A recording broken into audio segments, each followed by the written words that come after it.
Hello, this is Adam Bernard with AutoPerspectives and a roundup of news events from the past week or so that might be of interest and, well, my perspective on what it all means. We will start with a look at Ram's new midsize truck.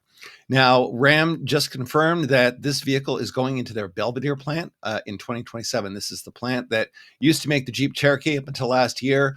A new Cherokee is coming back this year, location TBD. But it's actually turns out to be not as new a story as you think, because if you go back to 2018, turns out Ram's been talking about this for a while. Sergio Marchionne, who used to run Fiat Chrysler, had promised a new global truck for Ram and Fiat for the midsize segment as far back as 2018. That vehicle was supposed to launch in 2022. And of course, as we know, it never did. That would have been a conventional body on frame truck like a Tacoma, a Ranger, or a Colorado. If you fast forward to the summer of 2021, now that it's Stellantis EV Day included this image that you see here of a midsize truck on what they called a Stella Large architecture. They didn't provide any more details about timing or capability or even confirm that it was going to be built, but they kind of put it out there as a possibility. Now you fast forward another 2 years to the fall of 2023, and the UAW contract actually specified that a new Ram midsize truck would go into Belvidere in 2027. The only catch is that Stellantis really didn't talk about it. They didn't confirm it. They didn't tell their dealers. It just showed up in the contract. Now that it's official, we got to figure out what is going in there. Now, a long shot is the vehicle that you see in the bottom right there. That's the Ram Rampage. That is a vehicle designed for, built, and sold in South America. It is based on the outgoing Jeep Compass platform. So it is front drive and all-wheel drive. It does offer a diesel engine or, for possibly the U.S. market, a 2-liter, 272 horsepower turbo. But this is more of a compact than a true midsize truck. It's around the same size as the Maverick, which admittedly is selling pretty well these days. But it would offer more power and towing than the Maverick currently has. The more likely scenario is actually going back to what we saw in 2021, which is the Stella Large derivative. This would allow Ram to offer this vehicle with both internal combustion or electric power, depending on what the market is in the mood for by the time 2027 rolls around. And it would leverage the same hardware that's used for the new Dodge Charger and the Jeep Wagoneer S. It's worth noting that no matter which direction they go, neither of these vehicles is a body-on-frame truck. So if you're looking for the off-road capability of a Tacoma, a Ranger, or Colorado, you will not get that. If they go with Stella Large, they will have a rear drive setup, which means they will probably be able to at least match the towing of the other players in this segment. And of course, either entry here would be quite different from the current Jeep Gladiator, which is the only entry that Stellantis has in this segment in North America, and which frankly is not selling very well. So they could use something better. Next up is a discussion of the Citroen Doo reboot. And this probably should have a question mark, and you'll find out at the very end of this little segment here. The original Doo ran from 1948 to 1990, essentially a French counterpart to the original VW Beetle. They actually built 3.8 million of these over the course of its life cycle. It started off with a 2-cylinder engine putting out all of 9 horsepower. But of course, that, along with other aspects of the vehicle, were upgraded throughout its life cycle, but it's still pretty much finished the way it started. The design brief was rather interesting. It was designed across a plowed field with a basket of eggs on the passenger seat without breaking them. The unique features included hammock-style seats, rollback canvas roof, and a stick shift that jutted out horizontally from the center of the dashboard. Now, a new model could arrive as early as 2028, in time for the Doo 80th anniversary, and it could leverage the new smart car architecture, which launched with the Citroen C3 last year.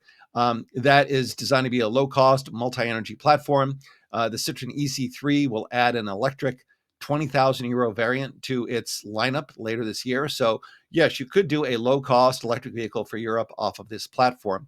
And Citroen has no doubt been watching the success of the new Renault 5 E-Tech, which reboots a 70s and 80s small car for Renault. It's been doing extremely well in France and even pretty well in the rest of Europe. It also walked off with Europe's Car of the Year. And so Citroen says, well, if Renault can reboot a classic brand, why can't we? It could leverage fashion and accessorization as Renault does to help differentiate it from the C3, which is a pretty mainstream kind of vehicle. But alas, I mentioned the question mark. It turns out a few days after this story surfaced on Autocar and propagated across the rest of the internet, the spokesperson from Citroen told Motor1.com that, sorry, this is not in the cards. We have other plans for that platform. Now, there is a little bright side. We know Carlos Tavares is no longer running Stellantis, and a new CEO is coming in this year. And so that person may decide that it's time to bring the Doshivo back. And sometimes the CEO likes to leave their stamp on the company. So this may still happen. Unfortunately, at this point, it's pretty much a bit of a pipe dream. Next up is Smart. The original Smart was a joint venture between Swatch and Mercedes, and that's where the name came from. In 1994, this launched with S for Swatch, M for Mercedes, and Art for art's sake. It started off a little slow with a little two-seater that you'll recall. In 2000, Mercedes bought out the joint venture and folded it into their automotive unit, continued to expand the portfolio, and eventually kind of basically ran out of ideas, decided to reboot it as an EV-only joint venture with Chinese automaker Geely in 2019. So the new Smarts launched with the middle vehicle here that you see, the hashtag 1. That is a small electric SUV. The hashtag 3 on the right is kind of a compact SUV coupe. And then on the left is the biggest Smart ever. This is a midsize entry called the hashtag 5. And that features up to 416 horsepower and 800-volt charging capability. So pretty sophisticated. But what's happened, as you no doubt seen in the news, is that in some markets, EV demand has slowed down, and in some markets, it's actually dropped for a number of reasons. So Smart's head of European operations said Smart cannot exclude any technological solution for the future at this time. And so that was the decision to add plug-in hybrid capability. So big pivot there. Fortunately, Geely has a lot of this hardware on the shelf. Autocar believes that the Thor system, which is a 1.5-liter turbo setup, is most likely that's a 110 horsepower gas engine and a 215 horsepower electric motor. So should be pretty good get up and go. This move mirrors plans by other automakers who have either pivoted away completely from an all-EV future like Volvo and Lotus, or have decided to add more hybrids to the portfolio as an interim step like Hyundai and Kia. So it's unclear at this point if Smart's future in the next decade is going to be back to all EVs and these plug-in hybrids are an interim step, or Smart just becomes a plug-in brand. So we'll wait for them to tell us how it's all going to work. And finally, GM and Hyundai Vans. Last year, General Motors and Hyundai signed a memo of understanding to collaborate on something.